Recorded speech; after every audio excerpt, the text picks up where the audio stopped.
آج اسلام آباد high court میں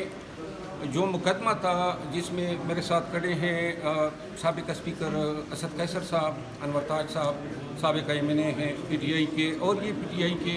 اسلام آباد کی لیڈرشپ ہیں، ان پہ انہوں نے الزام لگایا تھا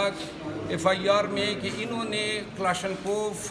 اور پیٹرول بموں سے مسلح ہو کر اسلام آباد میں پولیس کی چوکی جلائی، پولیس والوں سے رائفل لیے، پولیس والوں کو زخمی کیا، ڈائریکٹ ان پہ انہوں نے ایف آئی آر میں دعوے داری کی تھی۔ آج عدالت نے خود پوری فائل کا ملاحظہ کیا اور پتہ چلا کہ کودا پہاڑ نکلا چوہا۔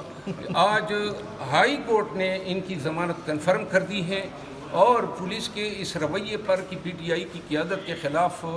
جس بے دردی سے اور بے رحمی سے اور جس طرح فراڈولنٹلی یہ ایف آئی آر درج کر رہے ہیں، اس پہ اپنے تعجب کا بھی اظہار کیا اور ناراضگی کا اظہار کیا۔ یہ چیز آج کی یہ بیل کنفرمیشن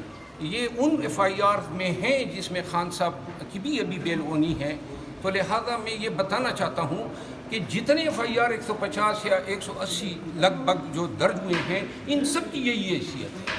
فالتو طور پہ اسد قیصر صاحب اس روز جو ہیں پشاور میں تھے، جس روز 9 مئی کا وقوع ہوتا ہے، انور تاج صاحب جو ہیں وہ